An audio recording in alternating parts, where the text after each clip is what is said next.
Halo sahabat petani Jernang Indonesia, selamat datang di channel YouTube Faisal Jernang Aceh. Yang baru bergabung di channel YouTube saya, jangan lupa tekan tombol subscribe, karena subscribe itu gratis. Jangan lupa like dan share agar Jernang Aceh dikenal seluruh Indonesia.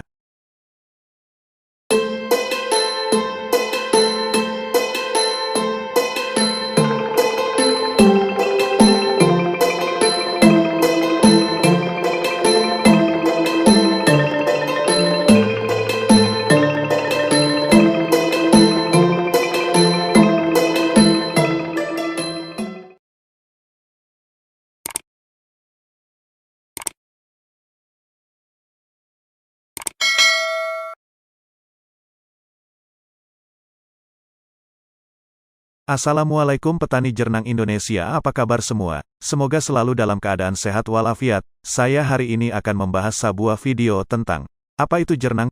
Terima kasih sudah singgah di channel YouTube saya. Budayakan nonton sampai habis, agar gak salah paham.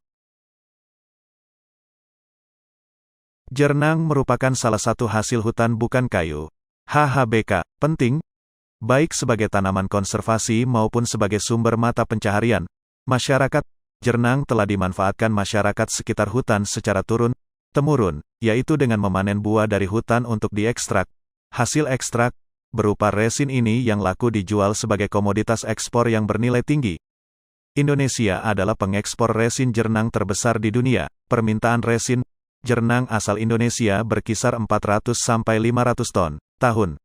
Tetapi Indonesia baru mampu mengekspor 27 ton, tahun.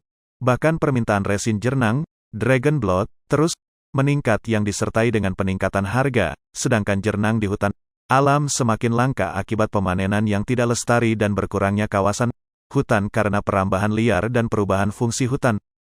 Pemanfaatan jernang yang tumbuh di hutan alam menjadi bermasalah, karena dianggap sebagai barang milik masyarakat yang bisa diakses oleh siapa saja, dan kapan saja, bersifat open access. Hal ini sangat berbahaya sehingga pada suatu saat dapat mengalami kelangkaan atau kepunahan.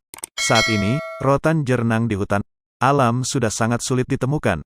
Untuk mendapatkan 1-2 kg jernang, membutuhkan waktu 2 pekan. Padahal 10-15 tahun silam hanya perlu waktu 1 pekan di hutan untuk memperoleh 7-10 kg jernang menurut informasi dari CV Guna MAKMU Gampong BIREUN di Provinsi Aceh. Produksi jernang terus mengalami penurunan tergambar dari kelompok penjernang dan total produksi.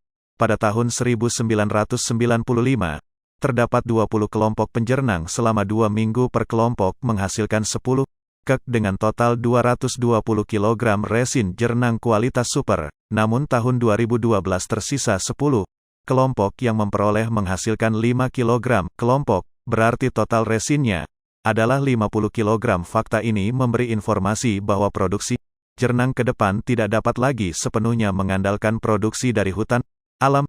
Sumber produksi lain perlu disediakan untuk memenuhi tingginya permintaan pasar terhadap produk ini dan sekaligus dapat menjadi sumber penghasilan masyarakat desa. Pola pemanfaatan jernang telah dilakukan secara turun-temurun tanpa aturan main dan kelembagaan yang menaunginya. Masyarakat memanfaatkan sumber daya hutan jernang sebagai sesuatu yang membuka akses. Setiap anggota masyarakat dapat melakukan pengambilan buah jernang kapan saja dalam kapasitas yang tidak terbatas. Kondisi tersebut sangat berbahaya bagi keberlangsungan rotan jernang di alam dan sumber mata pencarian alternatif masyarakat. Maka dari itu kita petani sebagai harus aktif di pertanian khususnya tanaman jernang. Ayo sahabat petani Jernang Indonesia, mari bersama-sama kita budidaya jernang agar ekonomi kita ke depannya lebih mudah. Yang mau konsultasi tentang tanaman jernang langsung telepon atau WhatsApp di CEP 085275931428. Sahabat petani Jernang Indonesia, terima kasih banyak sudah mengikuti video singkat saya tentang apa itu jernang. Semoga bermanfaat. Jangan lupa like, subscribe, dan share agar Jernang Aceh dikenal di seluruh Indonesia. Wassalam, salam darah naga, salam petani Jernang Indonesia.